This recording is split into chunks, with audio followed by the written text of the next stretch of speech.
Bom dia a todos. Hoje é 1º de novembro de 2024 e conforme a deliberação feita na data de ontem, nós estamos iniciando hoje pela manhã, são 10 horas e 3 minutos, mais uma reunião de transição que tem a pauta a saúde, né? Então, nós iniciamos hoje este dia com a atenção primária em saúde. Estamos aqui com a secretária Gabriela Kucharski, com a Tati, que é a diretora de atenção básica, e com a Thaís, que é também da atenção básica, coordenadora. Então, quero já de pronto passar a palavra para o nosso coordenador, que foi trocar a cadeira aqui. Coordenador da transição, Diego Ronaldo, alguma informação que queiram registrar? Bom dia a todos. Prefeito, informar que hoje pela manhã eu estive na Massa FM falando sobre a transição. A conversa foi mais no sentido da resposta que a gente deu ao ofício deles, e já informei também que a gente tem outras respostas e que muita coisa que eles estão solicitando está sendo apresentado ou já foi apresentado nas reuniões de transição. Então, essas reuniões, para informação, muito daquilo que tem nesses 3 ofícios que chegaram, já estão explicados e que serão naturalmente informados também por ofício para a equipe de transição do prefeito eleito Mário Costenaro. Inclusive, ontem tivemos juntos lá na AMOP, num evento importante de entrega do título de cidadão honorário do Oeste do Paraná para o ex-deputado Hélio Busch, e tivemos lá com os prefeitos da atual gestão, com prefeitos eleitos. Foi um momento importante de unidade pela região, no sentido de confraternização, mas também de conversas, de prosas para o futuro. Então, importante só registrar esse fato. Eu passo a palavra para a secretária Gabriela para nós iniciarmos, então, as informações para a equipe de transição do prefeito eleito Mário Costenaro. Bom dia, prefeito. Bom dia aos demais componentes da mesa. Então, só salientar que além da presença da Tatiane e da Thaís, nós temos aqui o restante da equipe da atenção primária também, a Sônia, a Alcione e o George, que são os 3 também coordenadores do departamento, né? E passar a palavra para a Tatiane para iniciar, então, o repasse das informações da transição. Bom dia a todos, bom dia, prefeito. Meu nome é Tatiane Veiga, sou enfermeira, servidora do município e atualmente estou na direção da rede de atenção primária à saúde. Então, a atenção primária, ela é a porta principal de entrada para o Sistema Único de Saúde. Ela é a ordenadora do cuidado, ela é responsável pela resolutividade de 85% das demandas de saúde do nosso território. No nosso município, ela é composta pelas unidades de saúde que estão localizadas na área urbana, na área rural, o ambulatório materno-infantil, o ambulatório de feridas e ostomias, o polo da Academia da Saúde. São 32 estruturas físicas que compõem a atenção primária à saúde no nosso município. Dentro dessas estruturas, nós temos as equipes. Então, existem 2 modelos de equipes que a gente pode estruturar dentro da atenção primária, que seriam as equipes de saúde da família e a equipe de atenção primária. Hoje nós estamos com 32 equipes de saúde da família dentro do nosso município e estamos completando a 33ª que estará atuando aí nas próximas semanas, que será a do Alto Panorama. Então, dentro da nossa organização, a gente conseguiu aí completar mais uma equipe. Então, a gente vai estar solicitando credenciamento de mais uma ESF. Para registro, quando assumimos em 21, tinha quantas? 23. 23. Então, por isso a ampliação do serviço, que é uma constante, né? Constante, exatamente. Dentro das unidades ainda contamos com a equipe de atenção primária. Hoje nós estamos com 18 equipes de atenção primária. Essas equipes, Então, só falando um pouquinho da estruturação, né? A equipe de saúde da família, prefeito, ela é composta por um médico, um enfermeiro com especialização em saúde da família, 2 técnicos de enfermagem e um agente comunitário a cada 750 habitantes. Na equipe de atenção primária, ela é composta por um médico e um enfermeiro. E ainda dentro dessas estruturas, contamos com um médico, o médico ginecologista e o pediatra ainda. Nas ESFs, que a gente recebe muitas perguntas em relação a isso, nas ESFs não tem na sua composição o médico especialista, o pediatra e o ginecologista. Porque quando tem uma demanda, é atendido em todas as fases da vida, é atendido pelo profissional da estratégia de saúde da família. Quando tem alguma demanda, dentro dos nossos fluxos estão organizados o direcionamento para uma referência. Então, todas as ESFs possuem uma referência de pediatra e ginecologista, se houver assim a necessidade.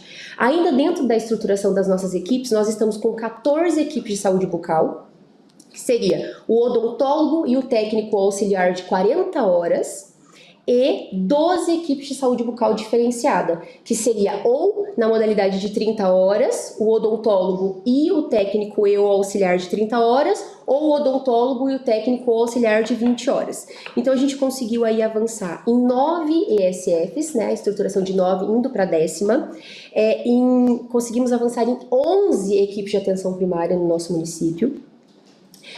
Dentro das equipes de saúde bucal, nós conseguimos avançar. Hoje nós estamos com 13 equipes, falando de financiamento, hoje nós estamos com o financiamento de 13 equipes de saúde bucal. Então, só está faltando uma, mas já está em atuação. Das equipes de saúde bucal diferenciada, nós estamos com 5 equipes financiadas, ainda estamos aguardando 7 equipes, então o restante dessas equipes que não estão financiadas, elas são custeadas totalmente pelo município. Exatamente. Mas todo o processo de informação já está encaminhado. Todo o processo de informação já foi solicitado. Ela é credenciada e esse financiamento vem para o município. Exatamente. E todas já estão em atuação, né? Certo. Então, nas ESFs elas estão 100%. O que é uma questão natural, né? Exato. Coloca em funcionamento, credencia e depois habilitada lá pelo Ministério. Exatamente. Solicitamos o credenciamento e daí a homologação, que seria o recebimento do recurso para manutenção dessas equipes. Nas equipes de atenção primária, nós estamos com 15, prefeito. Então, estão faltando 3 para ser financiada.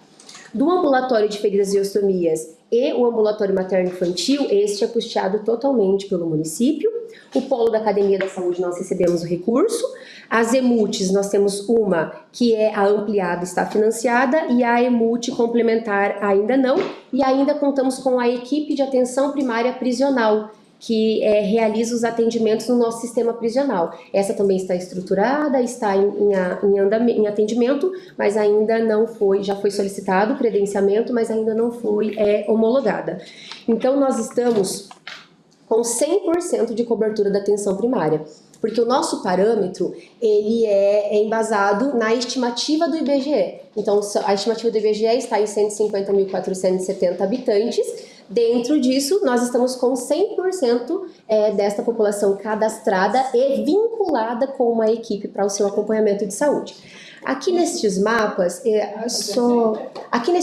a gente colocou para ficar bem visível a territorialização do nosso município. Então aqui é onde atua cada unidade básica de saúde, ela é dividida por um território que é a base da nossa atenção primária. Então todos os nossos processos, eles se iniciam através da territorialização. A gente precisa definir esse território, cadastrar essa população, atualizar o cadastro sempre que necessário, para a gente poder traçar as estratégias, as ações que foram realizadas e os cuidados com relação àquela população.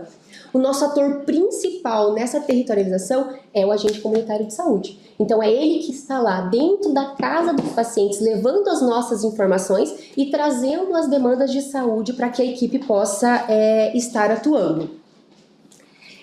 Aqui para demonstrar a evolução da cobertura de atenção primária no nosso município. Então, em abril de 2021... Em janeiro de 2021, nós estávamos com uma cobertura de 58,13%. comparada agora em agosto, e a gente mantém até este momento, nós estamos então com 100% de cobertura. Quando a gente vai analisar a quantidade de equipes que a gente conseguiu ampliar, e assim, tudo embasado nos levantamentos de território, na necessidade do território. Então a gente entende a necessidade desse território e aí a gente consegue ampliar esses profissionais, essas equipes, para melhorar o acesso da população, né? Então nós conseguimos avançar aí em 40 novas equipes. Foram 20 equipes contando ESFs e EAPs, e na saúde bucal foram mais 20 equipes. Então são 40 equipes que avançamos dentro da atenção primária, então isso que reflete esse 100% de cobertura, e ainda estamos para estruturar a 41ª, que será do Alto Panorama, e a equipe de atenção prisional, que nós não tínhamos até o momento, então foi possível a gente estruturar também.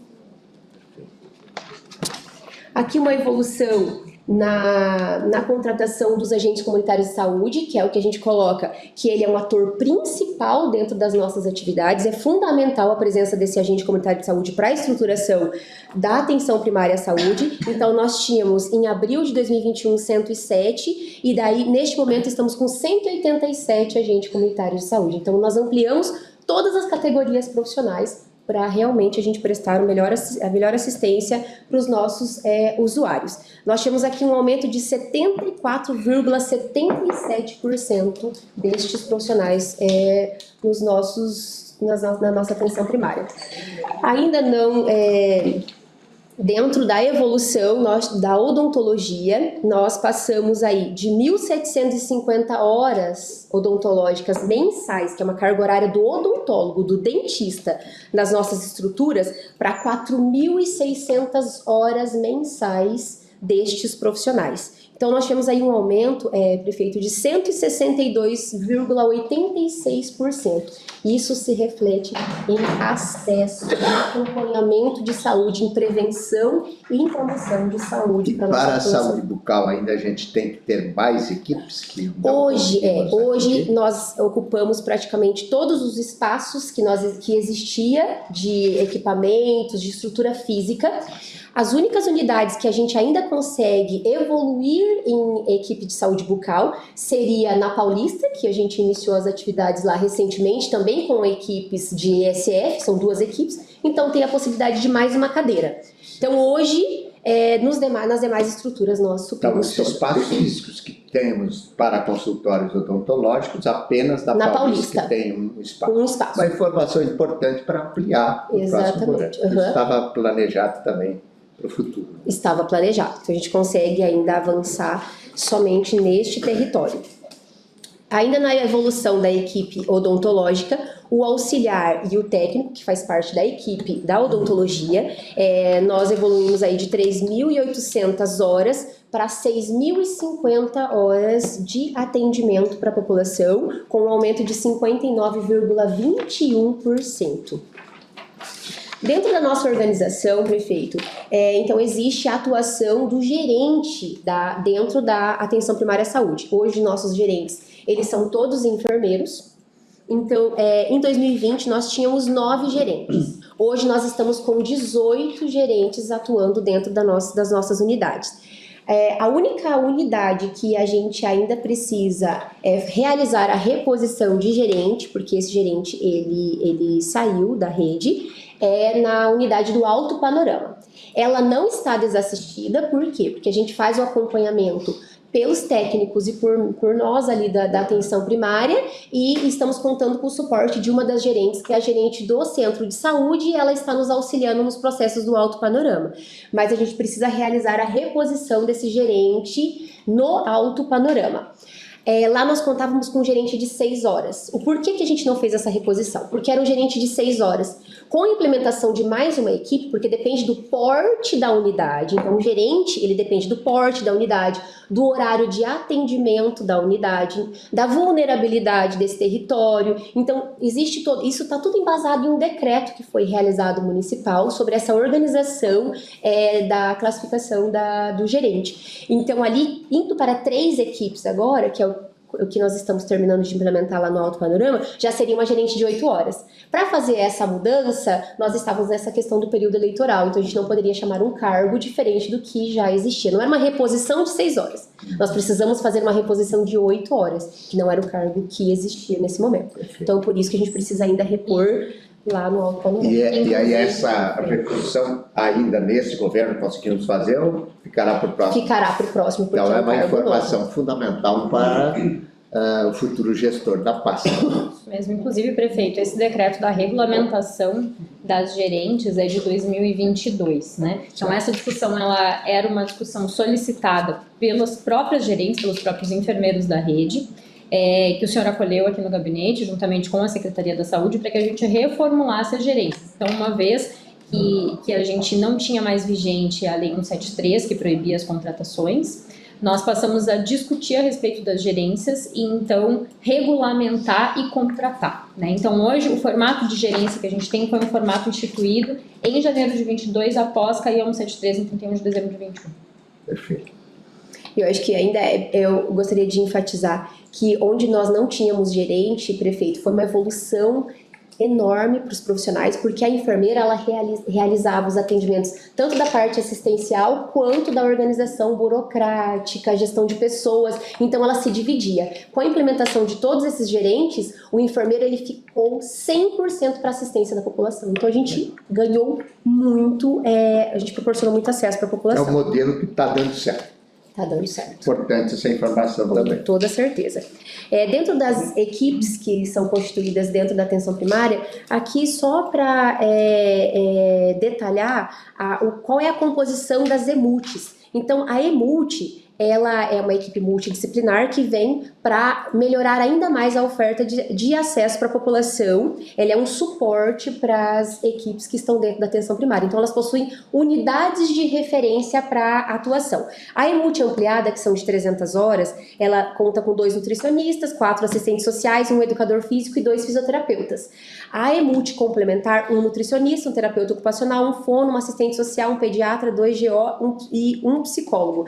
É aqui que a gente ainda precisa avançar, prefeito, uma informação bem importante, que ontem até foi contextualizado pela saúde mental, é a implementação dos psicólogos para a equipe multi, que seria, né, uma organização, uma pretensão nossa, e a gente entende a necessidade de implementarmos mais psicólogos dentro dos nossos territórios, para a gente fazer esse acompanhamento do baixo risco. Importante também passar, para hoje atender essa demanda, quantos psicólogos seriam? Então, assim, hoje, o que a gente, nessa uma primeira organização, seriam 5 psicólogos, exatamente, para a gente começar essa reorganização. Apontado lá, inclusive. Isso, exatamente. Então, para a gente iniciar essa organização, 5 psicólogos já seria para a gente atender o baixo risco, para ele não ser amanhã um médio e um alto risco de saúde mental. Então, é uma informação importante, relevante, pode ser adotada já imediato pelo gestor da pasta, né? Exatamente. Então, aqui para a gente demonstrar que com todo esse avanço dos servidores, contratação de servidores, o avanço na estruturação de novas equipes, nós tivemos aí um montante de janeiro de 21 a agosto de 24, 674 mil consultas médicas foram ofertadas, 102 mil consultas odontológicas, 233 mil consultas de enfermagem e 353 mil visitas de agente comunitário de saúde. Então, é um atendimento completo, acesso à saúde para a população e um acompanhamento com toda certeza, com muita excelência dos nossos profissionais. Todo esse processo é feito a informação no sistema do Ministério da Saúde. Só é possível realizar esses levantamentos, prefeito, porque todos esses atendimentos foram registrados nos nossos sistemas. Certo. Todos registrados. Por favor, é esse tipo de informação confirmada, auditada pelo Ministério da Saúde, é que nos deu o título de município com maior acesso? Exatamente. Isso que é o acesso ao Esse é o acesso, é aí que a gente avançou e proporcionou acesso. Isso se reflete em números, mas se reflete na qualidade deste atendimento no nosso município. Tá, uma informação relevante aqui.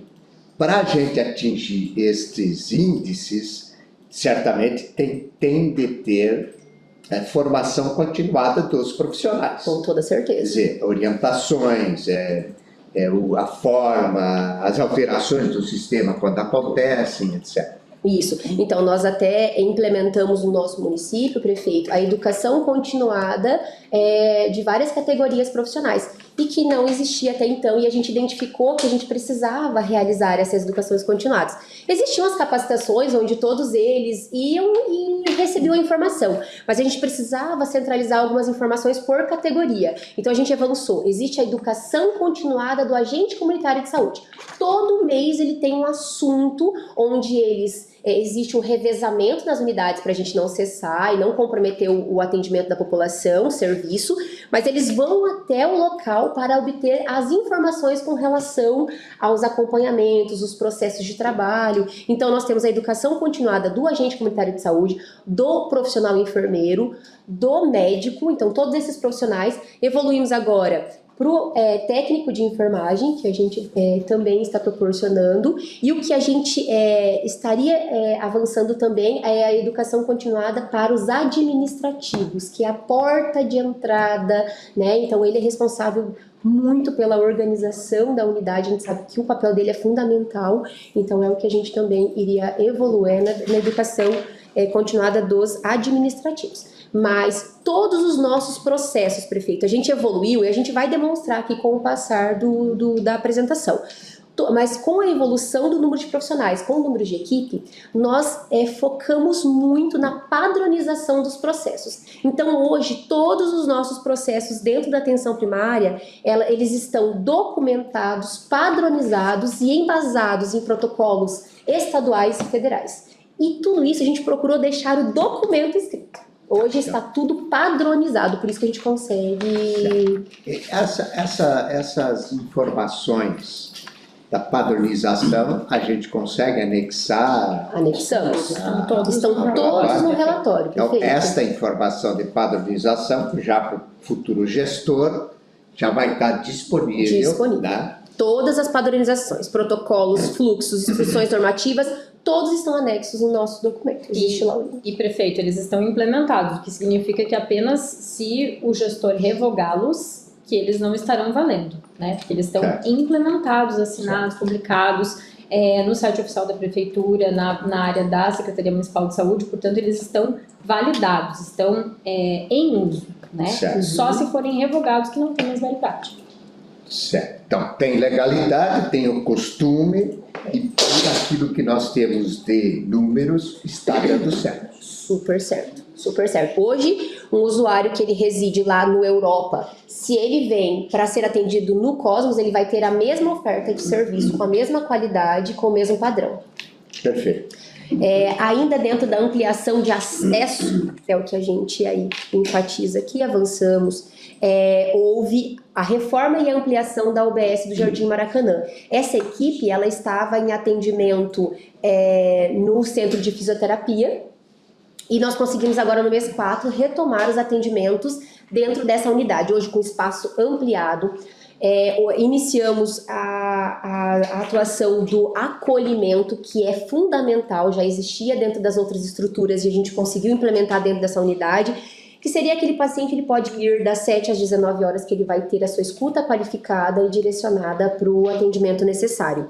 Nesse espaço, a gente conseguiu ampliar a oferta de serviço pelo número de profissionais, tivemos uma parceria aí com a Universidade Federal, então nós temos aí ambulatório de ginecologia, de pediatria, então a gente tem aí um acesso bem grande para a população, também em parceria com as universidades. Saúde bucal também? Nesta unidade, a gente ainda não conseguiu retomar os atendimentos da saúde bucal, prefeito. Informação. Isso, porque tem uma questão com a Copel para aumento da carga de energia ali, que a gente está aguardando então a Copel fazer essa... Já está em curso essa... Projeto, enfim, já está em andamento. E sobre os projetos em andamento, prefeito. Então, houve toda uma análise dos territórios, das necessidades desses territórios e a gente conseguiu aí algumas resoluções em parceria com a Secretaria de Estado do Paraná para habilitar a adesão de novas infraestruturas no nosso município. Então, nós estamos com 5 construções em andamento dos projetos, 4 ampliações e 2 reformas. Ali nós temos a UBS da Pioneira, então nós detalhamos, prefeito, no relatório qual é o andamento e em qual fase que estão cada um desses projetos. Todos estão caminhando, tá? Alguns já estão para licitação, alguns estão na parte orçamentária, mas a gente está acompanhando e aí nós detalhamos o número do protocolo, a fase que está, qual é o território, enfim, detalhadamente como está Tudo o isso faz andamento. parte desse relatório. Tudo isso Aqui faz são parte. informações importantes porque até precisa ser feito um planejamento depois da obra feita, da Exatamente. contratação de recursos humanos, da ampliação de serviços. Exatamente. Né? Então, uma informação Equipamentos. relevante para o próximo gestor, para já ir se antecipando a Perfeitamente. essa questão. Exatamente, prefeito. Ok. Então, o quadro, volta lá um pouquinho, é o quadro de projetos em andamento que é fundamental sob o ponto de vista da infraestrutura, digamos Exatamente. assim, né? Predial para ampliação dos serviços em atenção. Aqui, Até porque prefeito. o IBGE agora já aponta 158 mil habitantes e está em franco crescimento no município. Prefeito, aqui acho que é importante a gente destacar o OBS da Pioneira, que vai ser um convênio, é já um convênio com o governo do estado, né? Então ele ainda não foi completamente assinado, liberado dentro do gabinete do secretário de Estado da Saúde, né? E nós estamos também com os processos bastante avançados. Essa unidade básica de saúde da Pioneira vai ser uma unidade grande, para no mínimo 4 equipes, com estrutura para abarcar as questões relacionadas ao ensino, então um espaço para as universidades, para ser local de cenário de prática de estágio da própria Universidade Federal do Paraná do curso de Medicina e se vier o curso de enfermagem também, né? É uma unidade de 2 andares que vai contar inclusive com um design totalmente arrojado, diferente do que a população está habituada a ver em termos de unidade básica de saúde. É justamente mudar o conceito e a cara que a gente tem das unidades, e essa é a primeira unidade que vai trazer essa inovação. Os investimentos são mais de 5 milhões. Né? 5,5 milhões para iniciar, prefeito, só para construção. Prefeito, eu acho que é importante ressaltar aqui que a Secretaria de Saúde padronizou muita coisa, né? Pelo que eu entendi. Isso mostra que é uma gestão profissional. Eu acho que a gente fala muito na iniciativa privada de ISO, de algumas ações nesse sentido de você ter um controle de qualidade, ter um controle de processo, e é bem interessante que a saúde buscou isso, né? Como outros setores, como a administração e mais, a gente criar uma padronização, porque de novo, aquilo que a gente está fazendo aqui está falando muito. A população não pode sofrer com a mudança de qualquer tipo de gestão, seja do gerente ao prefeito, né? Acho que isso é muito importante. Importante registro. E na sequência a gente vai trazer os protocolos e as normativas e vai ficar bem claro isso que o Bonaldo está falando. Perfeito. Né? Ainda nos avanços, nós implementamos então o ambulatório materno-infantil. O ambulatório materno-infantil, ele iniciou em 2020, provisoriamente, onde era uma referência para atendimento das gestantes e crianças, lá na UBS da Paulista. Lá não tinha ainda o atendimento enquanto equipe da atenção primária. Então esses atendimentos eles iniciaram lá a fim da proteção e a continuidade dos cuidados da gestante e da criança naquele momento da pandemia. Já em 2021, como tudo deu muito certo, né,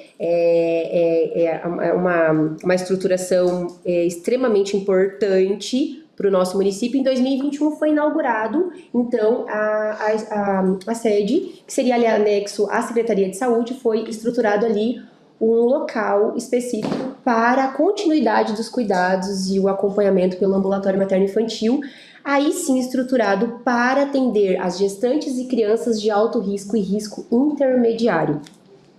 Então ali nós conseguimos realizar todo o acompanhamento na gestação, o acompanhamento do desenvolvimento da criança. Nós realizamos a implantação de DIU, realizamos ultrassom, administração de medicamentos, vacina. É um trabalho multiprofissional de extrema excelência. É uma seleção. A gente fala que os profissionais que atuam na atenção primária é uma seleção e o ambulatório materno-infantil não poderia ser diferente. Então, só para fazer um registro histórico, o nome dessa unidade da Paulista chama-se Marco Aurélio Amorim, só para registro histórico. Uhum. Dentro do ambulatório materno-infantil, nós contamos com a equipe multiprofissional, que é interdisciplinar, ela para também assim proporcionar o cuidado como um todo para essas gestantes e essas crianças. Então nós contamos com uma fonoaudióloga, um terapeuta ocupacional, uma psicóloga, uma assistente social e uma nutricionista.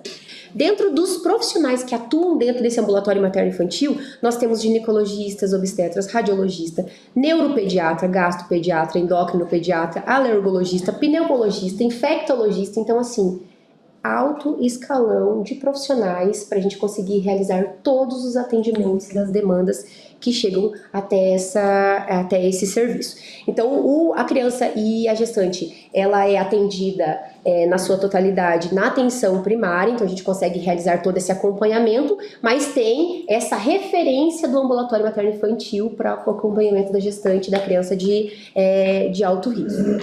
Ser referencial, acho que é importante ressaltar, porque é um instrumento, um espaço de saúde fundamental já no princípio da vida, né? Levou, inclusive, pela rede, nós termos certificações da transmissão vertical. Você vai falar sobre isso? Legal. Então, vou falar.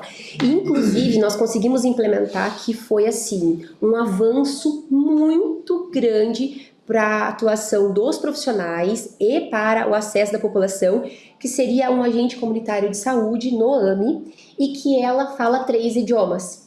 Então a gente tinha muita dificuldade com os estrangeiros para a gente realizar as orientações. Então geralmente a gestante ela vinha acompanhada de um parceiro e todas as orientações geralmente elas não se comunicam. Então é o parceiro que se comunica conosco, os profissionais. Então a gente realizava as orientações para ele e ele repassava as informações para ela. Só que nós não tínhamos a certeza do que era repassado, até porque tem muitas questões da cultura deles e que eles não concordam com a nossa cultura. Então, a gente tinha muita dificuldade quanto a isso.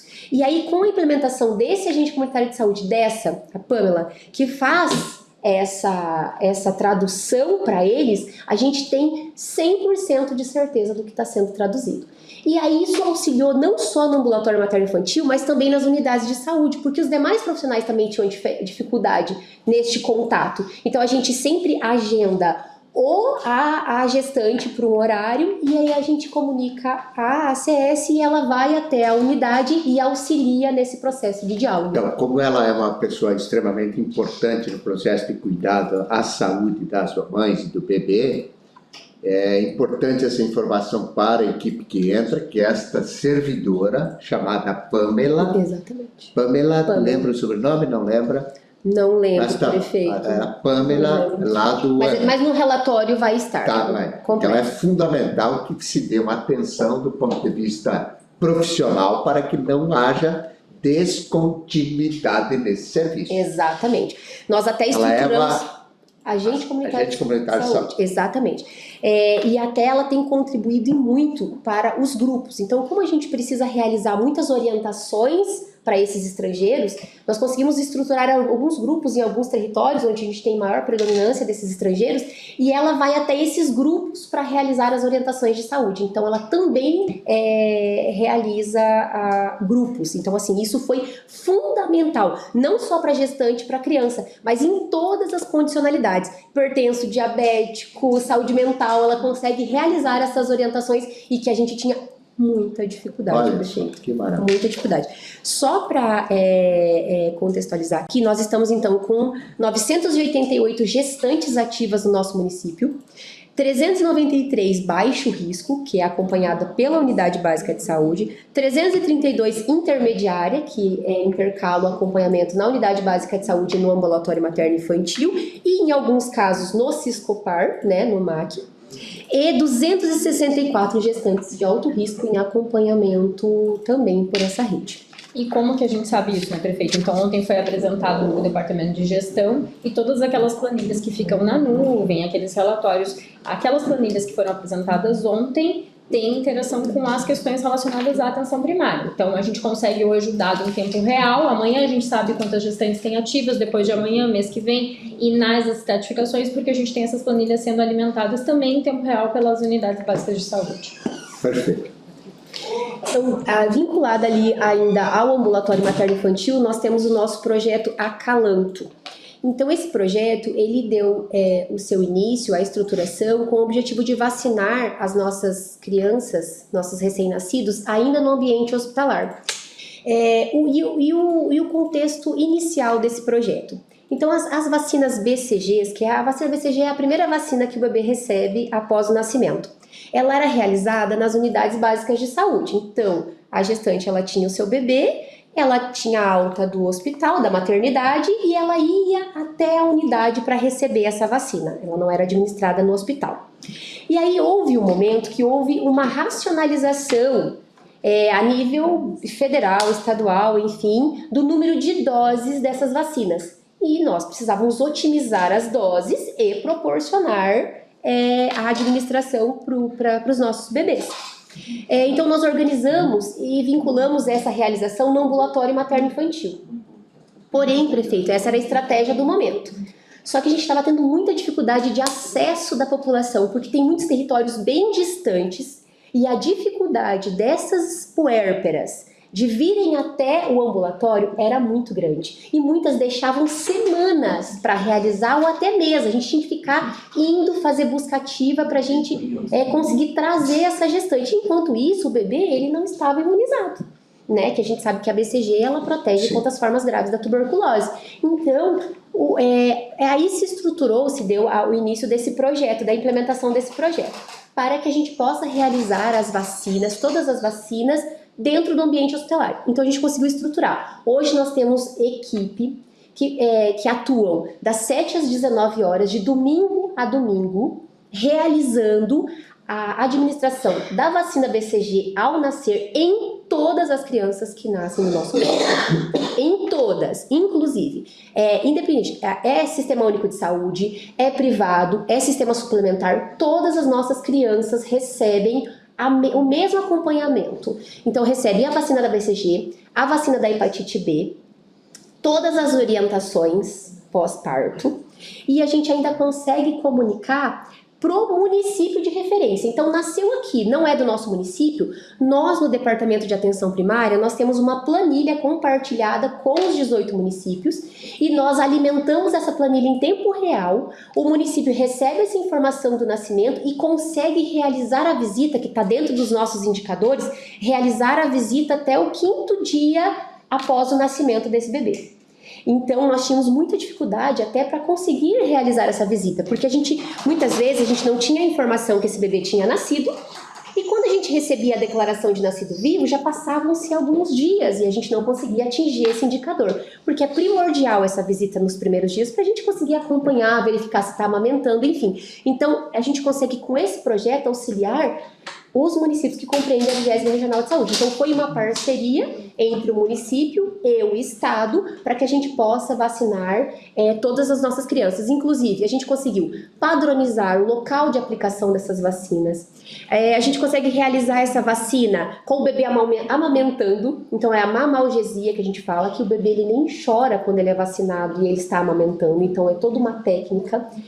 A gente já realiza a vacina da influenza, que é a vacina da gripe, para aquela gestante que não recebeu a vacina. Então, é um atendimento extremamente importante e completo e que acontece todos os dias. Não tem um bebê que ganha alta nas nossas maternidades ou nos nossos hospitais que não sai com esse atendimento completo. Então, é um programa, é uma informação importante para que o futuro prefeito melhore ele, inclusive, né, e mantenha. Prefeito, inclusive o Acalanto foi o projeto selecionado a nível estadual para ser apresentado no Imuniza SUS, que é um encontro nacional de estratégias que refletem experiências exitosas dos municípios, né? Então agora no próximo dia nos dias 18, 19 e 20 de novembro.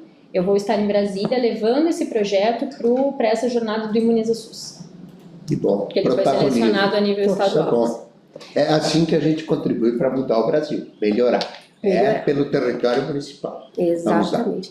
Então, das crianças nascidas no nosso município, como eu já disse, nasceram 2.777 e 100% dessas saem protegidas para suas residências.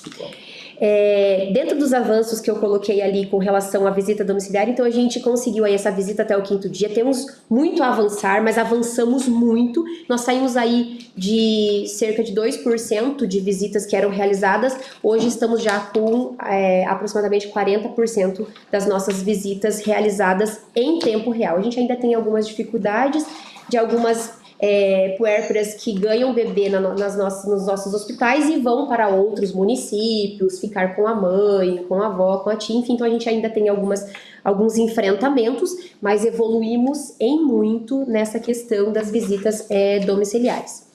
Com relação ao ambulatório materno, ambulatório de feridas e ostomias, o ambulatório, ele realizava atendimento durante meio período, era das 12h30 às 18h30, para os pacientes com feridas crônicas, aqueles pacientes que tinham dificuldade de cicatrização nas suas feridas. Em 2022, foram descentralizadas as entregas dos materiais para os pacientes ostomizados.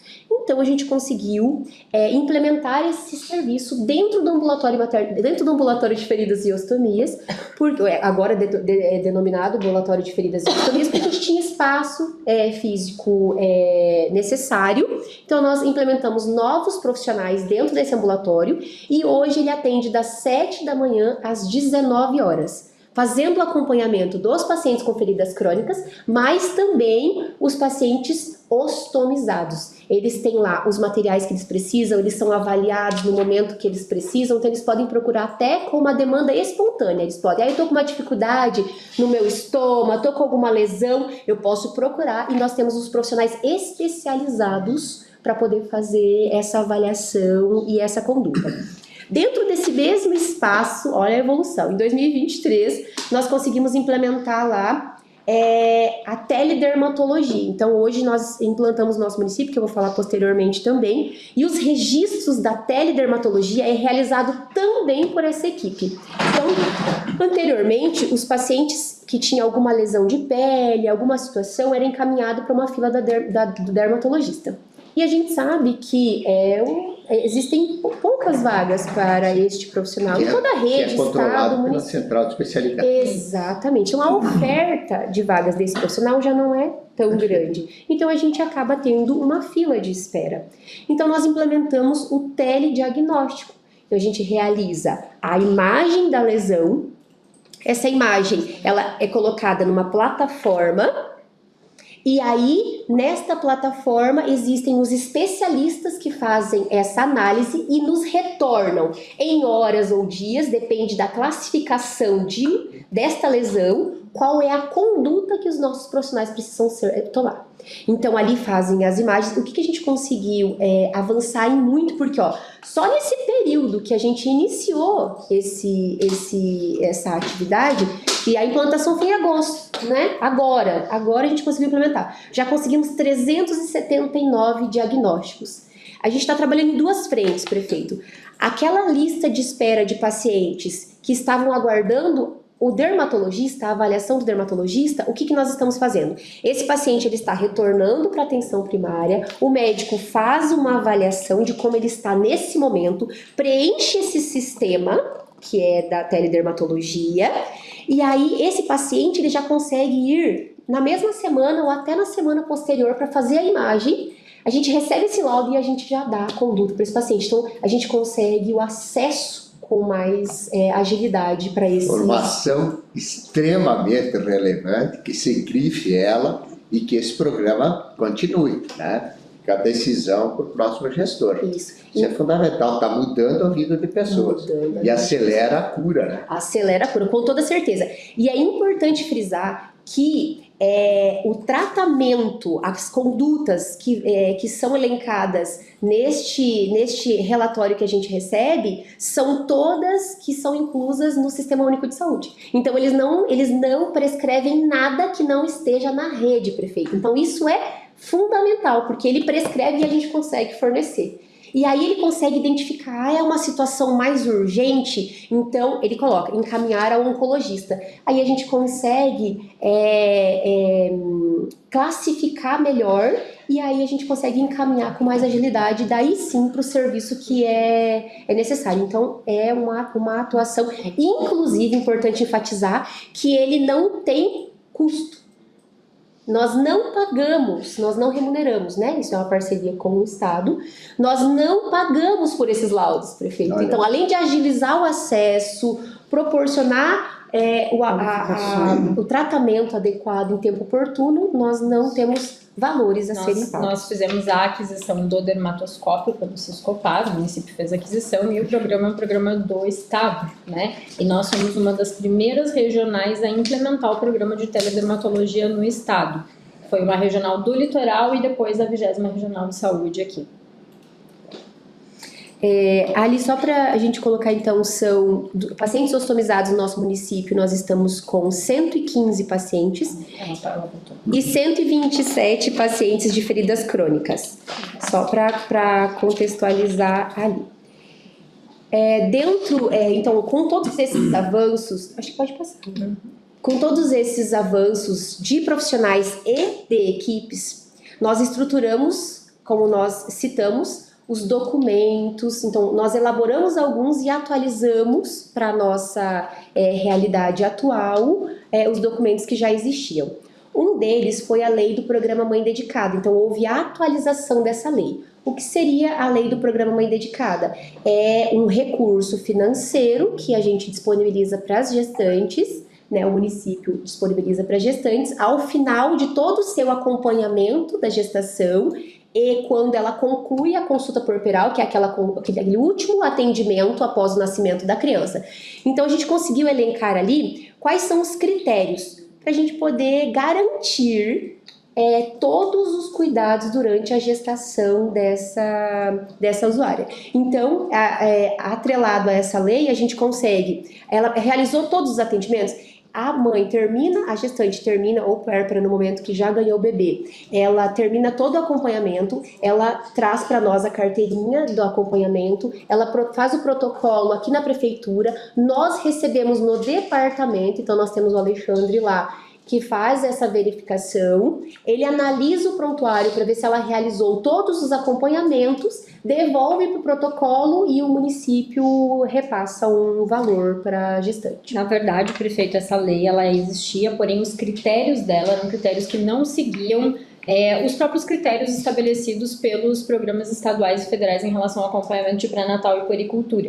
Então, nós fizemos, junto com o vereador Dudu, a atualização da lei para que pudesse seguir, inclusive, os nossos próprios protocolos internos da secretaria. Senão, a gente estava proporcionando uma remuneração financeira para essa gestante, porém, não seguindo os próprios protocolos que nós tínhamos internamente. Então, depois da atualização dessa lei, agora a gente tem essa bonificação, digamos assim, diretamente atrelada aos protocolos da Secretaria do Governo do Estado e do Governo Federal. Isso. Ainda dentro dos nossos documentos, o norteador da atenção primária, esse norteador, ele já existia em 2018 e nós atualizamos ele através de uma estruturação de uma comissão composta por profissionais de todas as categorias, então nós elencamos uma comissão para fazer a atualização desse norteador. Neste norteador, prefeito, nós colocamos todo o funcionamento da atenção primária à saúde neste documento, que estará na íntegra neste relatório. Então, essas são as informações medulares, né? Podemos chamar assim, não? Isso.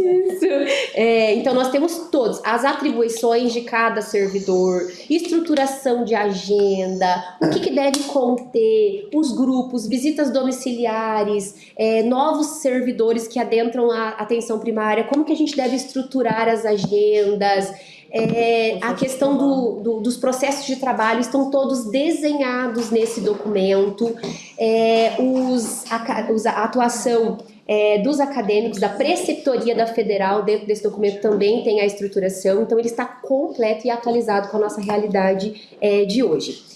Dentro, nós temos ainda dos documentos a portaria da Comissão de Qualificação Técnica, tem um técnico nosso também que faz parte, para poder analisar os materiais e equipamentos que são adquiridos. Tem a pactuação do programa Saúde na Escola, onde nós temos a atuação das nossas equipes dentro de todos os locais de educação. É muita coisa, atenção primária.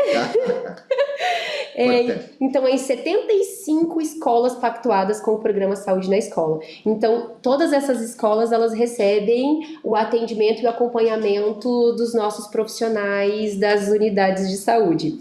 São 65 municipais e 10 estaduais. A gente também proporciona esse acesso para a questão estadual. Entre CMEs e escolas, então, 60 Agora a Thaís vai falar um pouquinho. Tá, então, bom dia. Bom dia, Thaís. Eu me chamo Thaís, eu sou enfermeira, também servidora do município desde 2015 e atualmente estou como coordenadora no Departamento de Atenção Primária.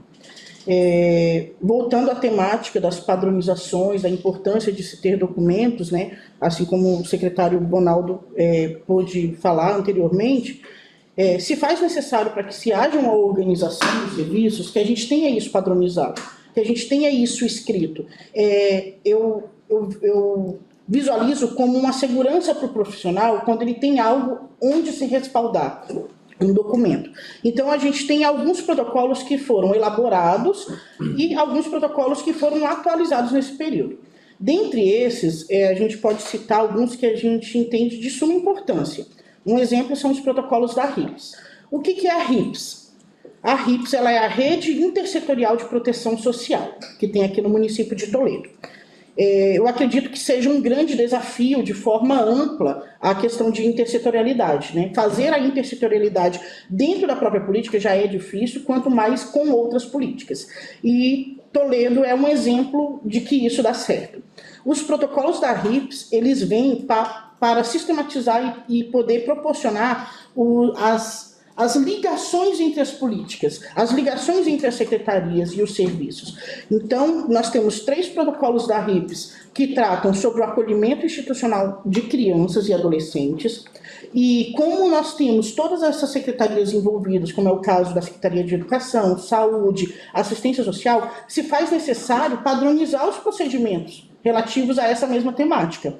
Então, a RIPS ela conseguiu construir esses 3 protocolos, que foram atualizados agora em 2022, e para além desses 3 protocolos, 2 protocolos voltados à questão de violência sexual, para a pessoa adulta e para a criança e adolescente.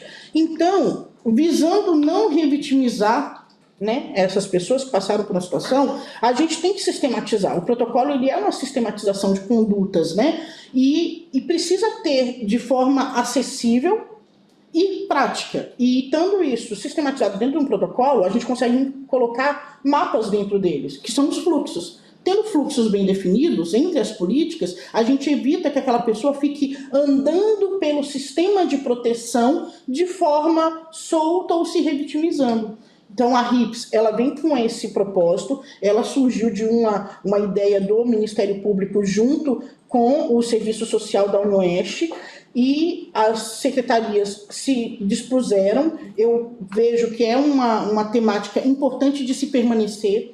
Então, a gente ter representantes da Secretaria de Saúde, ter representantes do Departamento de Atenção Primária dentro dessa rede de proteção é um trabalho contínuo, onde a gente levanta temáticas e prepara essas pontes entre as secretarias, sistematizando. Além dos protocolos da RIPS também, nós tivemos atualização, por exemplo, dos protocolos de manejo da dengue por parte dos enfermeiros. Cito esse em específico porque passamos esse ano por uma situação delicada frente à dengue e podemos dizer com toda certeza que o fato de termos o protocolo de enfermagem para o manejo da dengue fez toda a diferença. Por quê? Tivemos atendimentos quase que igualitários nas suas agendas de médicos e enfermeiros. O médico podendo estar disponível para tratar situações mais agudas, mais sérias, mais complicadas, e o enfermeiro na sua capacidade também de fazer o manejo dos casos mais leves, com prescrição de medicamento, com prescrição de soro. Então, assim, o protocolo ele dá esse respaldo. Todos os nossos protocolos, como a Tatiane falou, são todos respaldados em protocolos do Ministério da Saúde, do Estado. Sempre tem já um protocolo acima, já vigente. Mas a gente entende que se faz necessário os protocolos municipais, porque eles olham a nossa realidade, aquilo que nós temos. Então, nesse protocolo, a gente sabe quais são as unidades que nós temos, quais são as sentinelas que podemos montar, né? Quais são os profissionais que temos disponíveis na rede. Então, atualizar os protocolos, a gente sempre fala, né, no departamento, os nossos documentos eles não podem ser engessados.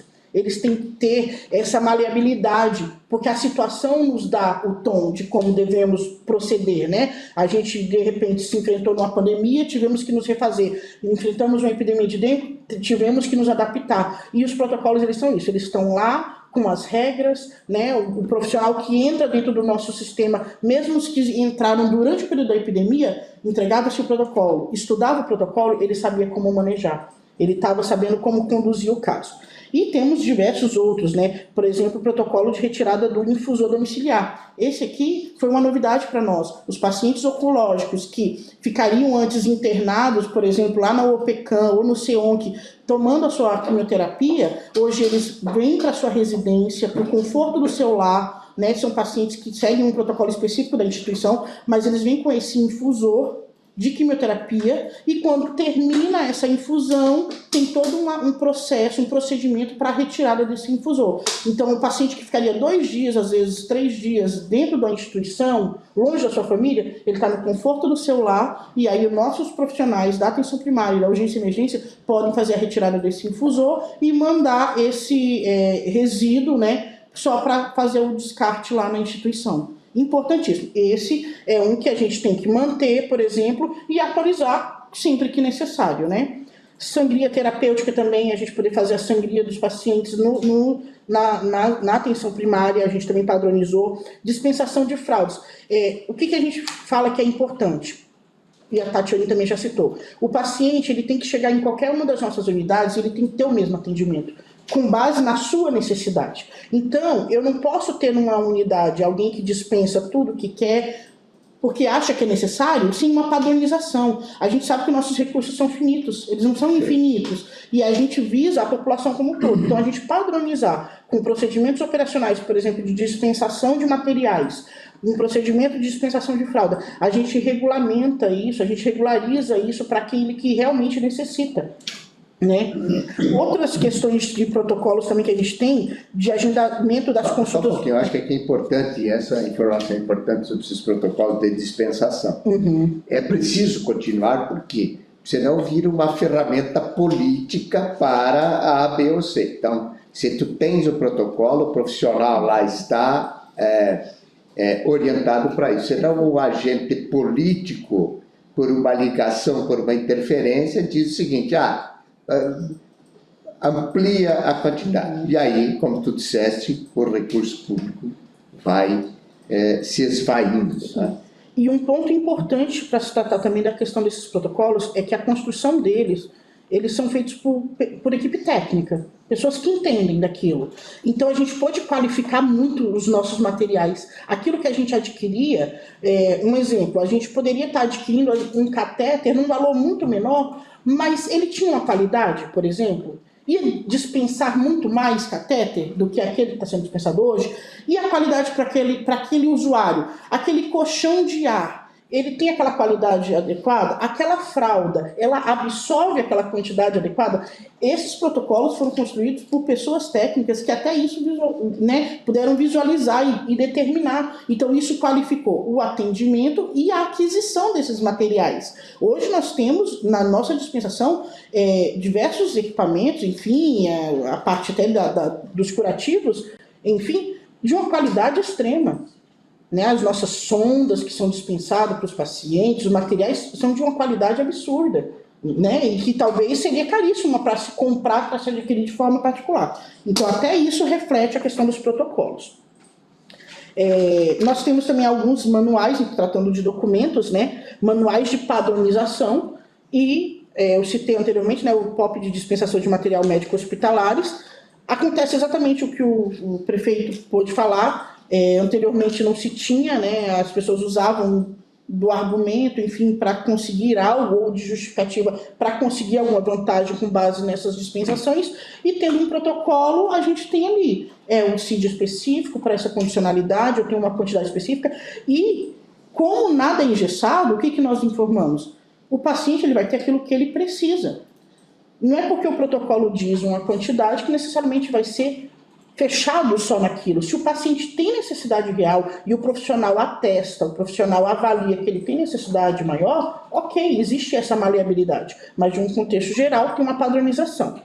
A questão dos manuais de padronizações, muito importante. A gente tem que ter uma forma adequada de lançamentos de registro. Então, isso aconteceu na época do Manual do Previne Brasil, que era o nosso, né, financiamento anteriormente. Se a gente não tivesse uma padronização, os nossos dados não subiam. Isso, né, refletia no nosso recurso. A questão dos atendimentos e procedimentos odontológicos tem que ter uma padronização. Então, temos manuais escritos também para isso. E um ponto também que trabalhamos muito é a questão da construção de fluxos. Então, a gente tem, né, o fluxo, ele é isso, ele é uma sistematização de um procedimento, de um processo de trabalho. Nós temos hoje o fluxo de solicitação de internamento para ILPI com formulário de avaliação. Esse é importantíssimo de ser citado. Isso aqui veio de uma parceria e de um acordo junto com o Ministério Público. Então, quando a gente tem um idoso que ele precisa ser institucionalizado, ele precisa ser acolhido, né? A gente tem que conseguir encaminhá-lo para uma instituição adequada para os cuidados dele. Então, o que nós temos hoje padronizado? Esse fluxo, onde esse idoso ele é avaliado pela atenção primária, é feito esse formulário de avaliação da condição dele de saúde, então ele vai ser classificado com mais necessidade ou menos necessidade, e isso vai para a assistência social com isso consegue contratar a ILPI adequada para receber esse idoso. Então, veio de um estudo de rede junto com a assistência social, junto com o promotor da terceira vara, né? E instituímos esse fluxo. Então, hoje, quando a Secretaria de Assistência entra em contato conosco, foi feito estudo de rede, vai ter um acolhimento do idoso, ela já solicita. Podem fazer a avaliação? Temos essa padronização da avaliação. Esse aqui é, por exemplo, um fluxo que tem que estar sempre visto, sempre atualizado, conforme as diretrizes, né, as resoluções, para que a gente possa manter os nossos idosos acolhidos no local adequado.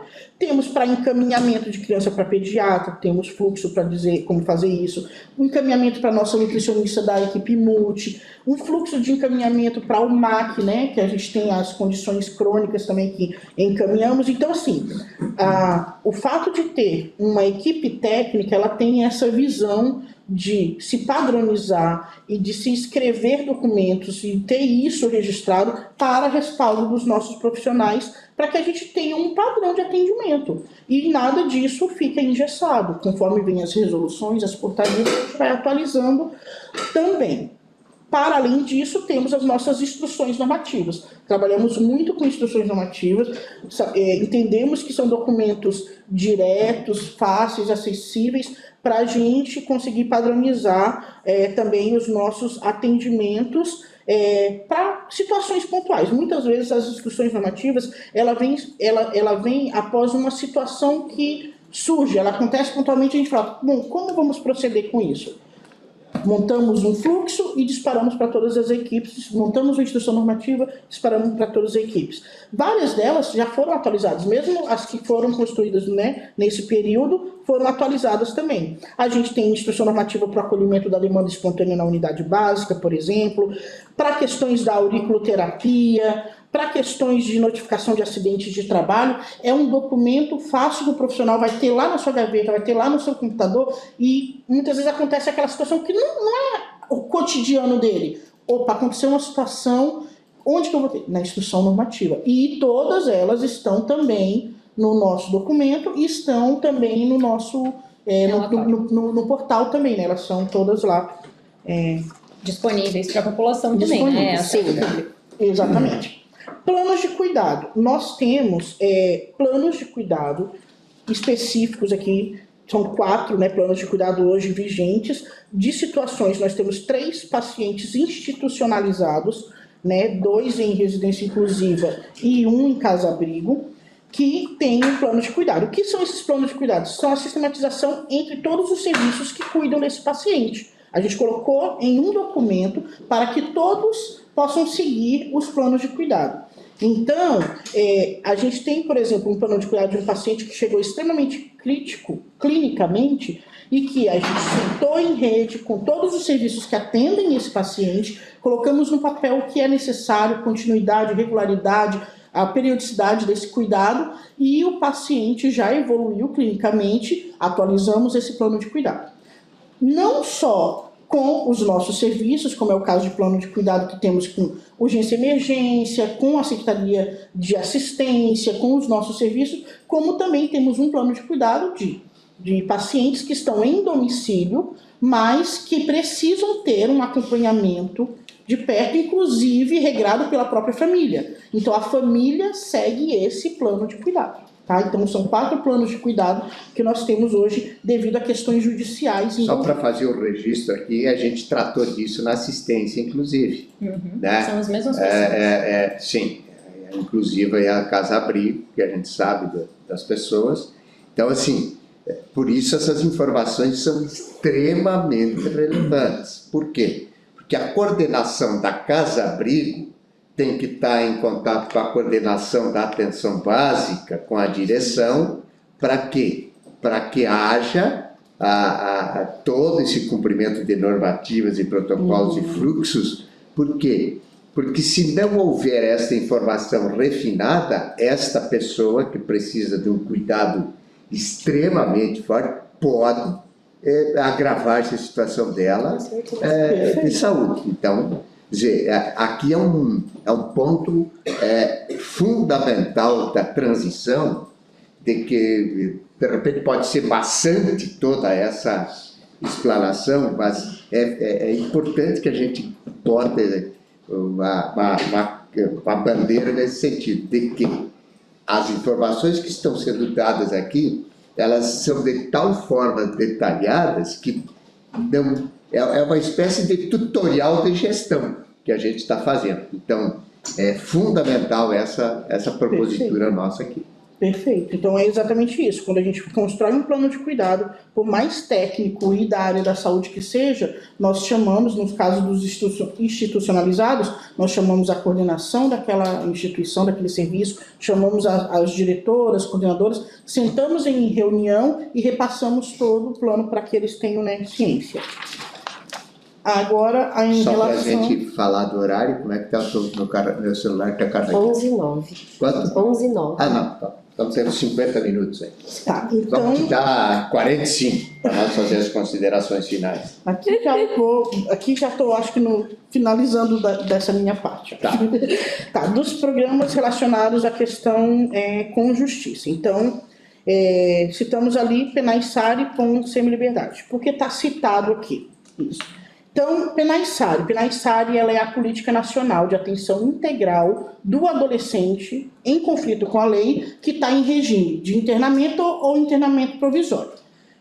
O que isso significa? É aquele adolescente que cometeu um ato infracional, foi penalizado e precisa ficar acolhido dentro de um SENSE ou da semi-liberdade. Existe uma política, né, que rege isso, e dentro dessas diretrizes dessa política nacional, nós temos o artigo 12 que determina que a atenção integral desse adolescente, ela é no SUS e ela é de responsabilidade pela coordenação toda, quem é responsável por essa coordenação é a atenção primária. Então, assim, o adolescente que está cumprindo, ele tem a sua responsabilidade enquanto atendimento de saúde pelo SUS e pela atenção primária, ela que é a coordenadora. Dentro dessa Penaissari, a gente tem no município uma portaria, a 1083, que ela institui um incentivo financeiro para o atendimento, para as ações, né, de atendimento desse adolescente. E ela é operacionalizada através de um documento chamado POM, é o Plano Operativo Municipal. Então, o POM ele é uma responsabilidade do município para com esses adolescentes que estão privados de liberdade ou na semi-liberdade. É ali que vai nortear as ações que devem ser feitas e as parcerias para acesso. Lembrando que esse adolescente que cumpre, que está cumprindo, ele não é aquela situação, ele deve ser inserido, ele tem que ser reinserido na sociedade.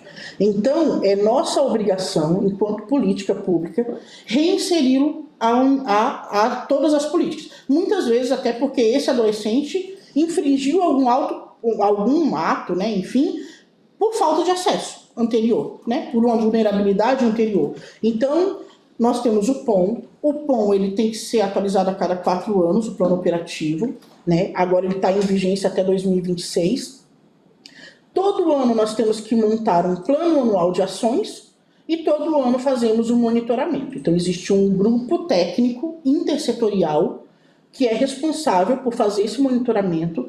Temos representantes da Secretaria de Saúde, dos diversos departamentos, temos do Estado representantes do SENSE, das unidades, né, socioeducativas, e também da assistência, temos da educação, todos envolvidos. Esse grupo técnico, ele gerencia esse recurso financeiro que vem para o Fundo Municipal de Saúde, então o recurso ele vem para nós, para que nós possamos operacionalizar as ações de saúde. O foco principal é saúde mental, visto que eles estão em um alto grau de vulnerabilidade social, né, restritos de liberdade principalmente. E aí o POM de Toledo, ele iniciou com o SENSE, que era a unidade que nós tínhamos até então. Porém, abriu-se a semi-liberdade aqui em Toledo. E nós, como de forma ousada, decidimos cumprir todas as ações para as 2 unidades, porque a gente entende que o adolescente que está no SENSE e o adolescente que está na semi-liberdade, ele tem que ter o mesmo acesso, ele tem que conseguir acessar da mesma forma, mesmo anteriormente não vindo recurso financeiro. Então a gente aproveitava as mesmas regras do POM e colocava para a semi-liberdade. Esse ano nós já expedimos um ofício para o Estado para que eles pudessem reconhecer as nossas ações da semi-liberdade, e eles já estão enviando recurso financeiro também pela semi-liberdade e que entrará no nosso POM a partir da próxima atualização, né? Mas desde já nós já estamos com todas as ações, já fazemos monitoramento e já passamos essa informação anualmente. Então esse é um programa que ele é contínuo, ele vai continuar. Então tem que ter uma equipe envolvida. Só para te ter informação, todas essas informações são via sistema. A gente tem o plano, o plano ele é... Produção, né? Ele é um documento elaborado, mas a produção sim. Aí o Estado manda um questionário de monitoramento que nós respondemos. Eles mandam, geralmente no final do ano, o monitoramento e a gente preenche via sistema do Estado, né? E nós assinamos e isso também, encaminhamos. E a parte da Justiça também é assim. Exatamente. Aí o Projude teve o núcleo de atendimento individual ao adolescente que comete ato infracional. Foi também um acordo feito com a Vara da Infância e a Promotoria para que nós tivéssemos acesso ao sistema de informação, onde nós colocamos, enquanto unidades, né, de atendimento, relatórios dentro dos processos desses adolescentes. Então, só para se compreender, o adolescente ele comete um ato infracional, antes que o juiz determine uma penalização para ele, a gente envia relatório, eles nos solicitam relatórios da condição de saúde desse adolescente, para que isso possa ser parâmetro também para essa penalidade que ele vai aplicar. Uma vez que esse adolescente pode ter uma questão, por exemplo, de saúde mental envolvida, então a penalização seria diferente. Então a gente acessa o sistema de justiça e coloca o relatório como se nós fôssemos um dos equipamentos da justiça dentro desse sistema, com os nossos relatórios de saúde. E um outro projeto também que temos com a Vara Criminal é um grupo de reflexão para os homens que cometeram algum tipo de violência contra mulheres. Então, o trabalhar com o agressor. A gente cuida da vítima, habitualmente as vítimas elas têm uma atenção maior, por óbvio, mas a gente entende que a gente precisa tratar o problema pela raiz. E a gente tem que trabalhar com esse autor de violência. Então, Toledo tem esse trabalho, né, junto com a Vara Criminal, onde mensalmente se tem reunião com essas pessoas para fazer ressignificar essa situação e cessar. Isso aqui também está interligado com a política de assistência. Exatamente. Assim, E com a saúde mental, SMDH. exatamente. Isso mesmo. Então, assim, SMDH, assistência nossa. então, assim, esses são, por exemplo, pontos que devem ter continuidade, né? Precisam ter Até continuidade. porque é importante dizer que, diante daquilo que tem de órgãos controladores, MP, e depois aquele que sela os acordos, a justiça também observando isso. Isso. E é uma forma da gente estar agindo sem ter a necessidade de uma judicialização real. Não precisa ter uma determinação de um juiz ou de um promotor para que a gente faça algo, Claro, né? isso aí. Isso. Então, Thaisa, é isso? É isso. Já. a gente vai revezando aqui. Olha, são informações É muita coisa. relevantes. É muita coisa. Então, dentro dos nossos processos de trabalho, prefeito, que nós conseguimos implementar em todas as unidades básicas de saúde. Eu não vou deixar de fazer um comentário aqui. É importante dizer que você veja o tamanho que é a política de saúde, né? As pessoas às vezes entendem que é só o UBS, que é a urgência e emergência, que é o hospital, complexo todo. Por isso tem que ter gente competente fazendo a Muita gestão. coisa. Prefeito, eu acho que aqui cabe até um comentário, então, do que tu tá falando a respeito de gente competente. Acho que essa gestão, ela se caracterizou pela presença de quem é técnico em direções, coordenações e capitaneando realmente todas as ações, né? Essa tecnicidade das coordenações e de quem cuida dos processos refletiu na profissionalização da gestão. Então, hoje, dentro da Secretaria da Saúde, acho que fica muito claro com a apresentação de todos esses processos, essas sistematizações, protocolos, não existe mais o jeitinho.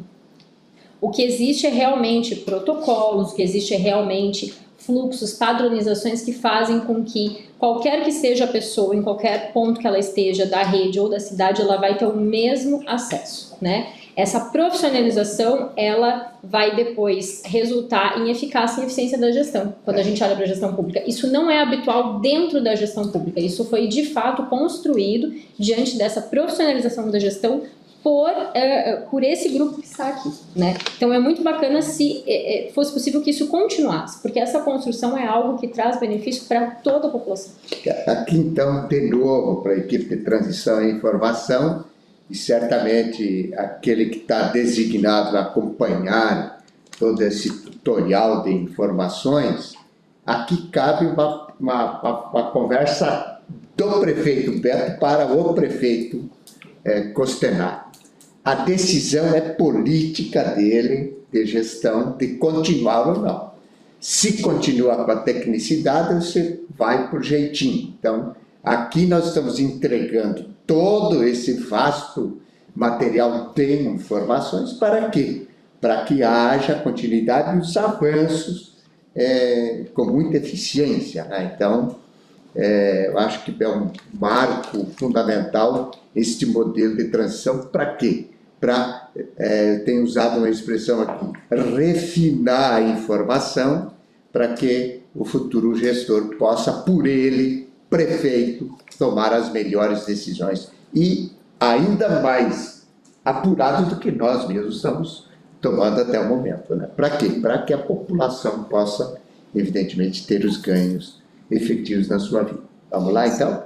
Então, nos processos de trabalho, prefeito, eu não posso deixar de destacar a implementação do acolhimento em todas as unidades básicas de saúde do nosso município. Então, nós tínhamos aquela situação onde o paciente, ele procurava a unidade básica de saúde, se contavam a quantidade de pessoas e de vagas que existia, e as pessoas estavam lá desde a madrugada, enfim, passavam a noite na unidade, e aquelas que estavam posterior à quantidade que tinham, elas eram dispensadas sem entender qual que era a necessidade de saúde de todos.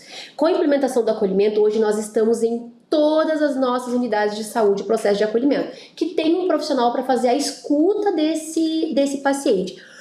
Muitos usuários, a gente ainda tem realizado muitas orientações, tentando realmente cativar e explicar a importância do acolhimento. Ainda a gente tem algumas resistências de alguns pacientes, eu não quero falar contigo, eu volto em outro momento. Mas a oferta do acolhimento, ela está acontecendo em todas as nossas unidades. Então a gente consegue identificar o que é necessário ser atendido agora e o que a gente pode atender posteriormente, o que vai para o médico, o que vai para o enfermeiro. E esse acolhimento, ele foi uma das instruções normativas que nós realizamos, então nós estruturamos nessa instrução normativa qual é o papel de cada um dentro da unidade de saúde, porque o acolhimento ele não está restrito à função do enfermeiro ou do médico, todos. O profissional de serviços gerais, o que ele pode acolher? Ele está chegando na unidade, ele pode explicar como que funciona o andamento dessa unidade.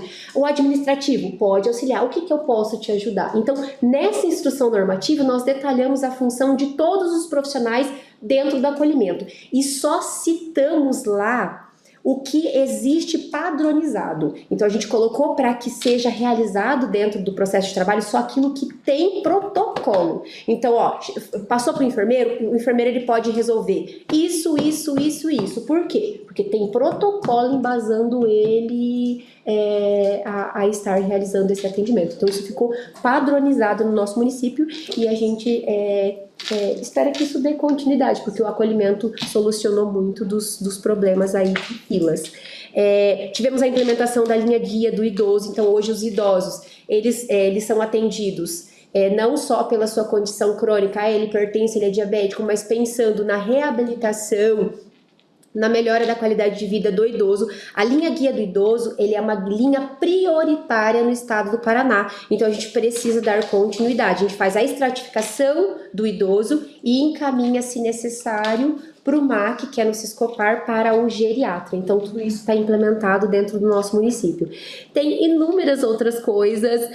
A gente precisa... o ano que vem tem a nova pactuação do Programa Saúde na Escola, que são aqueles atendimentos que a gente realiza dentro do ambiente escolar. Nós conseguimos pactuar com a educação, porque foi necessário, foi exigido uma declaração para a gente continuar fazendo as avaliações de saúde bucal dentro da escola. Foi necessário a estruturação de um documento, uma declaração de que o familiar, o responsável, está nos autorizando a realizar esta avaliação.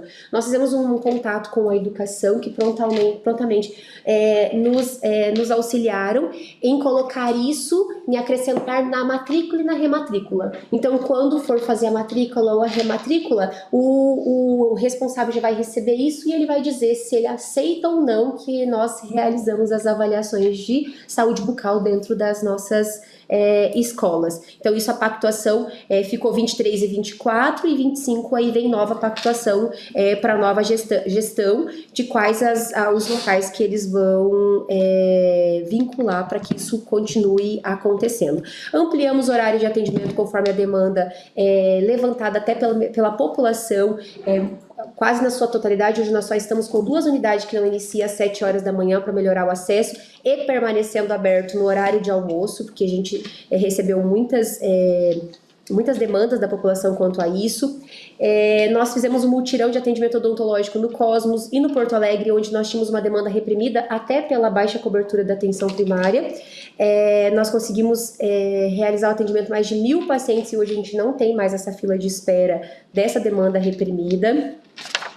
As linhas de cuidado que nós temos implementado no nosso município, hoje a gente tem padronizado tudo isso. O cuidado com a saúde mental, com o paciente com deficiência, cuidado com os pacientes crônicos, hipertenso, diabético, a rede materno-infantil, saúde da mulher, cuidado do idoso e o Planifica SUS. O Planifica SUS é um programa em parceria com o Estado que vem para reorganização dos processos de trabalho da atenção primária após o período de pandemia, que houve uma descontinuidade aí dos cuidados dentro da atenção primária.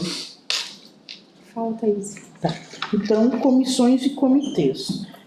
A gente tem algumas comissões e comitês que nós fazemos parte, né, e que são importantes, porque são trabalhos contínuos, como é o exemplo da comissão de ST, comissão de pré-acolhimento, a Câmara Técnica de Redução da Mortalidade Materno-Infantil, Núcleo de Segurança do Paciente, o COAPS e a RIPS. Essas comissões, elas demandam reuniões periódicas e construção de documentos e monitoramento desses documentos, né, envolvidos. Vou citar o exemplo de uma dessas comissões. A Comissão de Diagnóstico para o Pré-Acolhimento, ela faz estudos em rede, junto com outras secretarias e outros serviços, para definir se todos os atendimentos foram realmente realizados, esgotados, todas as possibilidades, e após isso, o promotor de justiça determina se pode haver um acolhimento dessas crianças e adolescentes. Então, é um trabalho contínuo, com reuniões periódicas, e é um trabalho que deve continuar, né, para o próximo ano, enfim, e com a representatividade do departamento e dos outros departamentos da secretaria.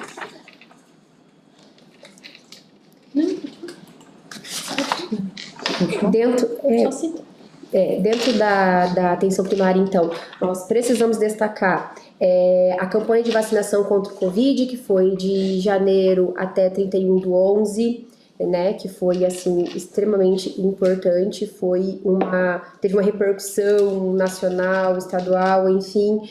As campanhas de multivacinação, elas são todas as campanhas que a gente recebe as orientações do Estado a nível federal, organizada pela Atenção Primária à Saúde em conjunto com a Vigilância. O Plano Anual de Saúde, nós temos... dentro das nossas unidades de saúde, os meses coloridos, que é o calendário de saúde. Então, todo mês nós temos algo alusivo, alguma campanha que a gente precisa realizar, ações em relação àquela temática. E a gente sempre organiza este calendário no final do ano, para que o próximo ano sejam realizadas essas atividades. É agosto dourado, é outubro rosa, então todas as unidades realizam ações frente a esta temática. Fora a participação... Setembro azul. Setembro amarelo. Novembro. Agora, procurar as unidades de saúde, né? Dezembro é vermelho. Dezembro as IST. Então aqui nós vamos falar um pouquinho das certificações e das premiações. Então nós recebemos a certificação de eliminação da transmissão vertical de sífilis e HIV no nosso município. Nós estruturamos um relatório, demonstramos toda a qualidade da assistência que é prestada no nosso município. Nós somos o segundo município do Brasil a receber essa certificação. Recebemos os representantes do Ministério da Saúde aqui no nosso município, avaliaram o nosso relatório e aí nós recebemos essa certificação. Estamos pleiteando, encaminhamos também a certificação da eliminação da transmissão de hepatite B, então isso foi aberto agora em 2024, gostamos de desafios, né? Foi aberto agora, nós já estruturamos nossa documentação, encaminhamos para o Ministério da Saúde, o Ministério da Saúde esteve no nosso município novamente e nós estamos aguardando agora qual será a nossa premiação. Então a gente está para receber aí qual vai ser a premiação do nosso município. Esse processo de certificação foi também inscrita para o Prêmio Gestor, né, do Paraná. Nós tivemos o reconhecimento no Prêmio Gestor por causa da eliminação da transmissão vertical de HIV e sífilis, né? Então, uma experiência... Foi a última premiação. Isso. E aqui nós colocamos, não tem como deixar de falar, como já foi dito. Até agora. Assim, Poderemos receber mais um. Podemos receber mais um. Então, segundo lugar em acesso à saúde, por tudo isso que nós elencamos. Nós temos o projeto CEMEI CARI Zero, também foi reconhecido a nível de estado. Nosso coordenador George foi representando o município para essa experiência exitosa, demonstrando esse projeto que é realizado no nosso município. Esse projeto ele é desempenhado por todos os profissionais da odontologia no nosso município. São os 28 centros de educação infantil, realiza ali a avaliação anual, então é feito um cronograma anual dessas avaliações dentro dos nossos CMEs, das crianças de 0 a 3 anos, com o intuito de zerar o índice de cárie, que é o nome CARI Zero, realizando as orientações, a saúde nessa primeira infância. Então a gente tem esse projeto implementado no nosso município. Nós fizemos a inscrição no Prêmio Nacional de Saúde Bucal, demonstrando toda essa sistematização, todos esses processos de trabalho bem estruturados no nosso município, as boas práticas executadas no nosso município. Então nós fizemos a inscrição, encaminhamos um calhamaço de documentação para o Conselho Federal de Odontologia e estamos aguardando. Então tem mais uma premiação que pode chegar aí, que seria um reconhecimento nacional da nossa atuação da odontologia no nosso município. Estamos aguardando o resultado também, prefeito.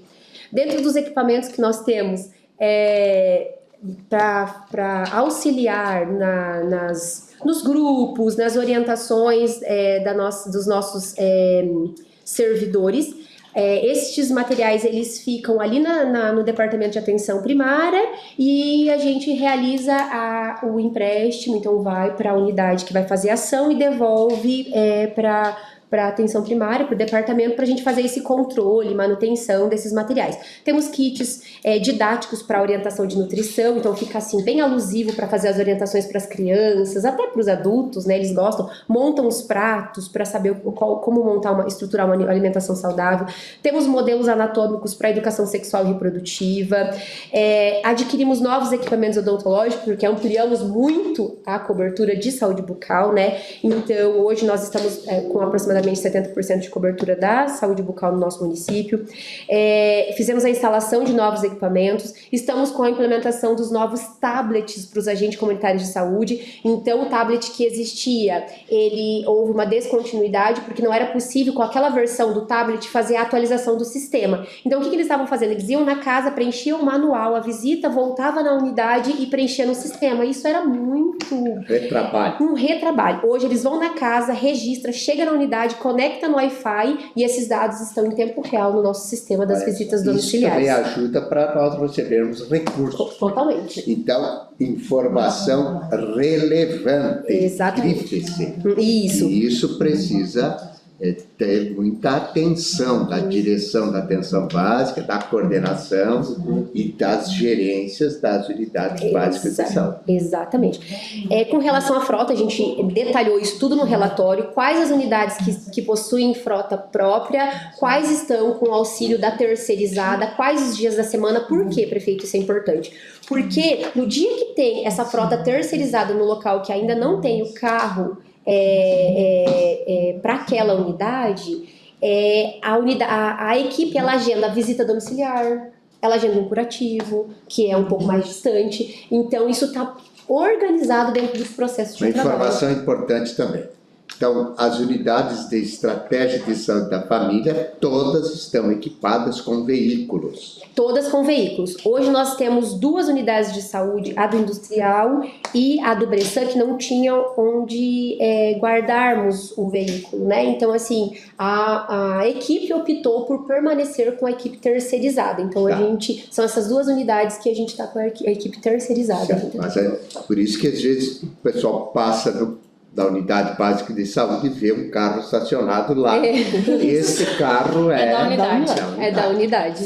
É para a equipe fazer. Exatamente. Por isso, estratégia da saúde da família. Vai na casa. Vai na casa. É isso aí, prefeito. Dentro dos equipamentos que nós adquirimos, um avanço histórico é essa cadeira transportátil e o equipo pneumático. Hoje, o paciente que ele não tem como, por inúmeras dificuldades, ele é acamado, há toda uma dificuldade, um sofrimento para o paciente, para o familiar, trazer ele até a unidade, hoje nós temos este equipamento que ele é como se fosse tem todos, é como se fosse um consultório móvel. Ele tem tudo que nós temos hoje dentro do consultório odontológico. Dentro da unidade, você monta isso, vem 2 malas, cabe em qualquer carro utilitário, qualquer carro, ele cabe dentro. Você chega na casa do paciente, monta e consegue fazer todos os procedimentos, todos os atendimentos odontológicos que são realizados dentro da unidade básica.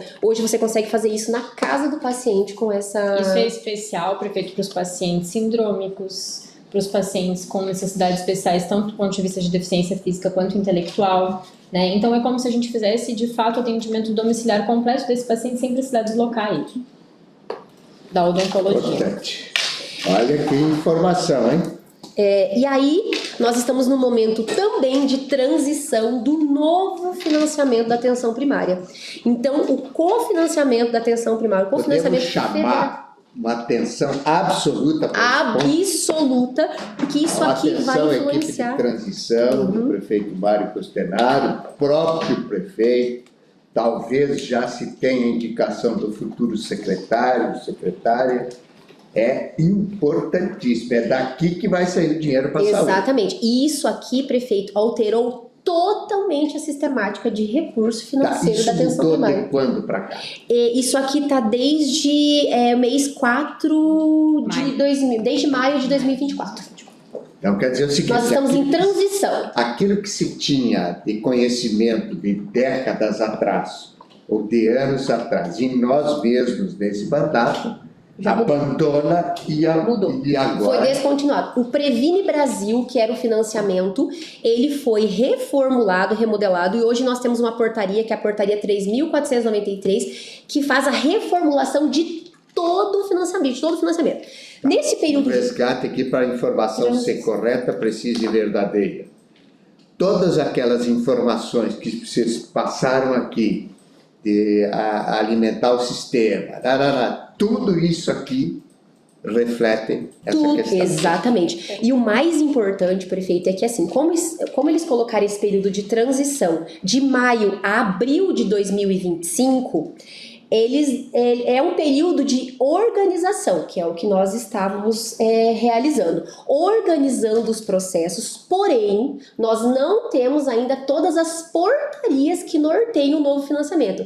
Tem muita coisa nova para chegar, então a gente precisa de muita atenção, porque tem coisa que a gente vai ter que organizar. São portarias do governo federal. Governo federal, exatamente. São portarias que nós temos que editar. Não. Lá do governo federal. Então, Do governo federal. a nova equipe e nós mesmos, até entregar o mandato, Sim. temos que estar extremamente atentos, porque a qualquer instante surge nova portaria. Surge a nova E portaria. se não estiver atento, perde o recurso. Perde, exatamente. Então pode ser que tenhamos semanas ou dias para estruturar o processo de trabalho para conseguir atender os critérios do novo financiamento. Prefeito, a partir do momento que mudou o formato de financiamento, o Ministério da Saúde vai garantir por 12 meses o repasse do que já era repassado antes, tá? Para que os municípios tenham a possibilidade de se adaptar. Mas nesse período não pode ter redução do número de equipes. Isso significa que se por um acaso a gente não subir a nossa produção, se descontinuar a ação de alguma equipe, o governo federal entende que a gente não está obedecendo às regras do novo financiamento e corta esse repasse e passa a repassar de acordo com o número de equipes. Então é muito importante que se tenha a manutenção, inclusive, dos dados do sistema para que o financiamento continue vindo, né? Então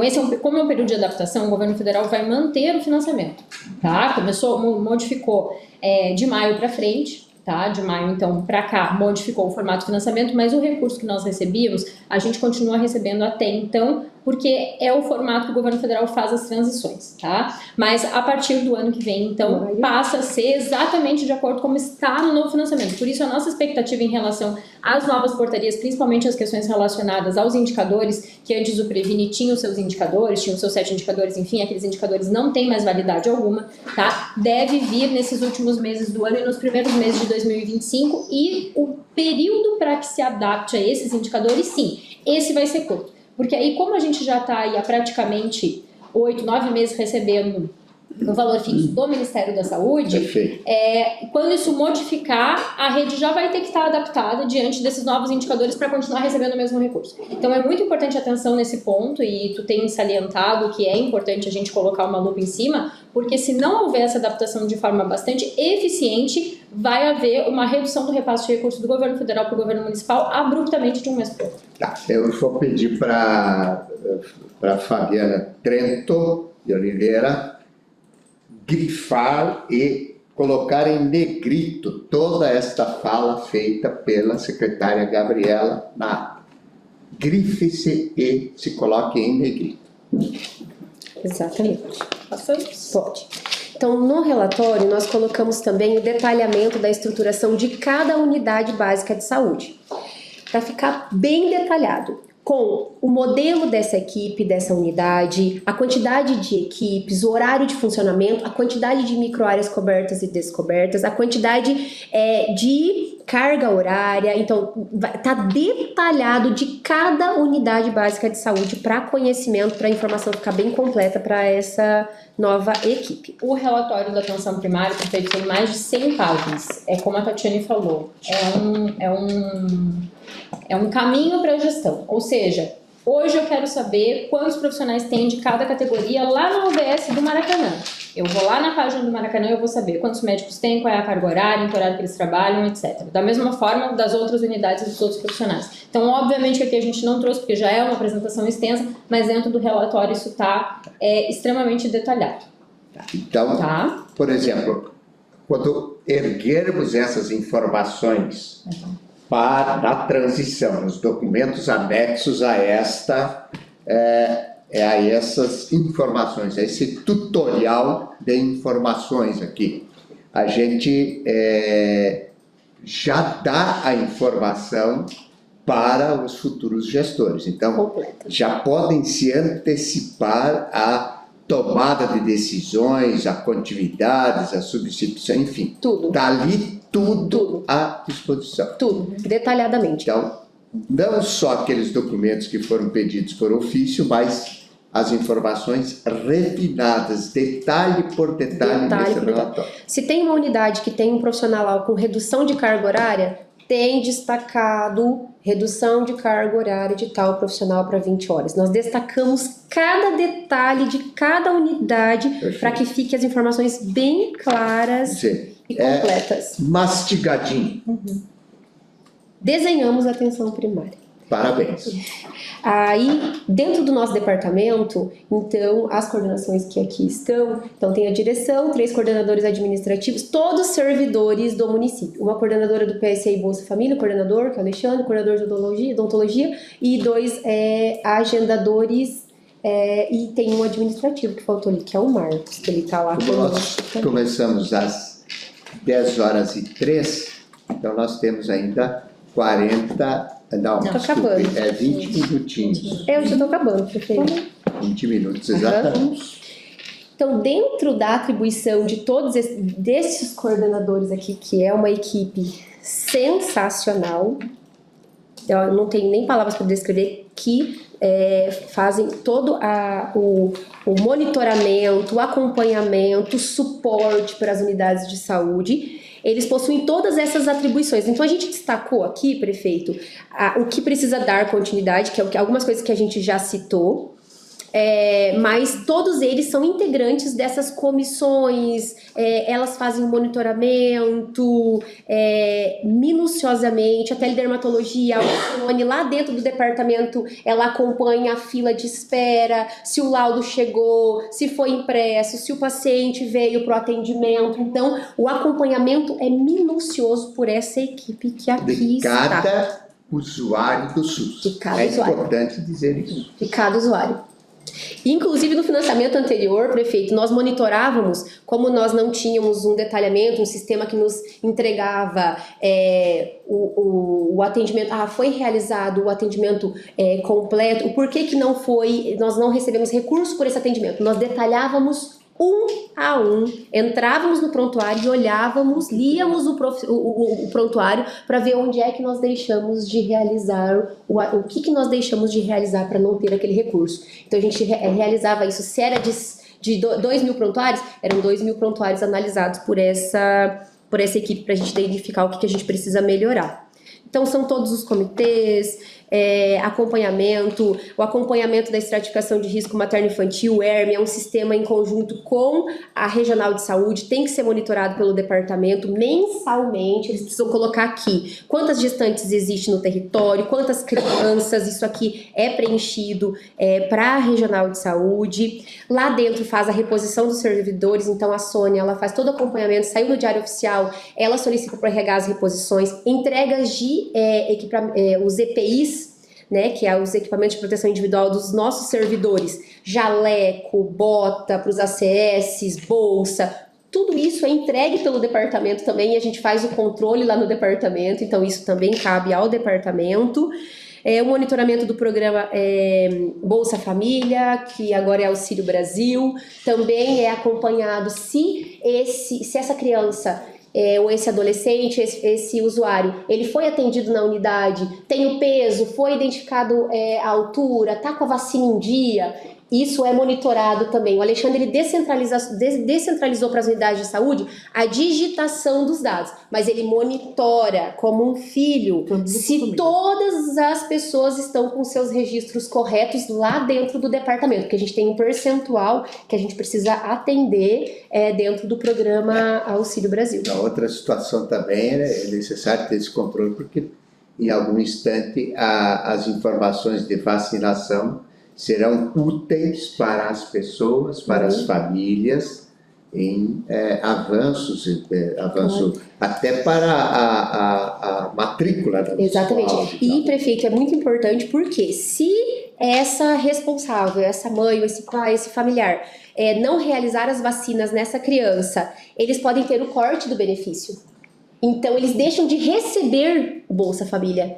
Então, esse monitoramento ele tem que estar exato. Nós não podemos deixar de registrar algo lá e isso prejudicar o recebimento do recurso para os pacientes. Né? E essa informação está linkada com a assistência, Sim, Sim. sim. por causa do cadastro único. Isso, exatamente. 10 informações de saúde a gente alimenta no nosso sistema. Então, nós estamos com algumas questões com os recursos humanos ainda para reposição. Nós gostaríamos de destacar aqui, mas pode ser que até o momento da transição isso já esteja sanado, que é algumas reposições de alguns Está atestados. acontecendo. A entrega do A entrega, isso, a entrega da Cessação do desculpa, mandato. isso. Quando concluirmos, pode ser que isso já esteja reposto, que é o atestado de alguns profissionais, atestado de uma técnica no Bressan, no ambulatório materno-infantil, ambulatório de feridas e ostomias e na EAP do Copado. Então, nós destacamos aqui o que ainda está pendente, né? E algumas reposições que estão em andamento, que foram algumas exonerações, e aí a gente está em processo de contratação de 3 agentes comunitários de saúde. E o que a gente tem a deliberar ainda é o recurso do Programa Saúde na Escola, que tem até dia 1º de 2025, para então decidir com o que vai ser utilizado esse recurso que se recebe. Esse recurso, ele é organizado, a aplicabilidade, pela saúde em conjunto com a Secretaria de Educação. Então, isso precisa ser... Esse é um tema que já fica para o próximo Fica gestor. para o próximo. E aí, uma das coisas que a gente ainda tem a deliberar é incluir a equipe de saúde bucal dentro da equipe de atenção primária prisional, que é aquela equipe que está em atendimento dentro do nosso sistema prisional, que é a cadeia no centro e na APAC. Essa equipe ela tem os atendimentos lá do médico, do técnico de enfermagem, do enfermeiro, e o atendimento odontológico está sendo suprido pelo atendimento dos profissionais na unidade básica de saúde, mas nós precisamos de uma equipe que seja exclusiva para atendimento desta população, e isso não foi possível ainda porque nós estávamos nessa questão do período eleitoral, então não foi possível a contratação desse odontólogo e do técnico de higiene dental. Ok. Essa é a atenção primária em saúde. Um resumo. Mas todos os documentos, todas as informações ainda mais detalhadas Tudo. terão anexo, né, No nesse relatório. dia, no relatório aí também. Tá bom? Alguma consideração a mais pelas técnicas? Pessoal de apoio, quer se manifestar? Tudo certo? Algum complemento de informação? Ok. Coordenador Diego Boral, com a palavra. Prefeito, acho que é bastante coisa, né? Acho que as meninas apresentaram bem. É preocupante se a gente não tiver um acompanhamento disso. A gente espera, e pelo que a gente já percebeu, a comissão de transição do prefeito eleito assiste os vídeos, né? Tanto que já teve algumas solicitações, e a gente vê que houve como a Gabriela disse, houve uma profissionalização disso, né? E essa gestão dessa maneira tem que continuar. Perfeito. É o que a gente sonha e deseja, inclusive, e torce. Andros, alguma consideração? Bom dia a todos novamente. Só reforçar, Pedro, que a gente vê que as informações apresentadas têm um alto grau de complexidade, não só as informações, mas os processos como um todo. Então, o gestor que não estiver atento a essa tecnicidade, essa complexidade, terá problemas em conduzir de modo satisfatório a gestão, justamente por causa dessa especificidade das informações e dos processos como um todo, né? Então, como o Bonaldo disse, a gente tem informações, está vendo que o pessoal está acompanhando o que está sendo apresentado aqui, e a gente espera que não seria nada diferente disso, de entender mesmo de fato o que está sendo posto, quais são os processos e de que forma que eles acontecem. Perfeito. Doutor Alexandre Gregório. Perfeito, só parabenizar toda a equipe da Secretaria de Saúde pelo excelente trabalho, né, que são informações aí detalhadas e demonstra a complexidade e demonstra o trabalho excelente que vocês fizeram até aqui, e parabéns também pela exposição, tem sido bem importante aí para a gente poder entender tudo isso, né, principalmente o grau de complexidade que se encontra na Secretaria. Parabéns. E que serão complementados com os documentos anexos também. Márcio Pela Borges, tudo certo? Jadir Donin. Só ratificar, né, a complexidade que é a gestão da saúde pública, né? E principalmente as informações que têm que ser precisas, né? E também dizer que a saúde não espera, ela tem que ter continuidade. Não se encerra no dia 31. Ela tem que ter continuidade no dia 1º. Isso aí. Legal. E parabenizar a equipe pela bela apresentação. Muito bem detalhado, muito bem informado. Parabéns a toda a equipe da Secretaria. Muito bem. Secretária, mais alguma informação? Não, prefeito, apenas que a gente segue à tarde, né, com o Departamento de Perfeito. Vigilância e Atenção Especializada. Vigilância e atenção especializada. Ótimo. Então, à tarde, 14 horas deste mesmo local, nós estamos aqui. E agradecer também ao Daniel, não é, Daniel? Silva. Daniel Silva. Fabiane Trento de Oliveira, pela assessoria técnica. Importante que a gente está fazendo as informações de extrema relevância para a equipe de transição. Muito obrigado, tenham todos um bom almoço.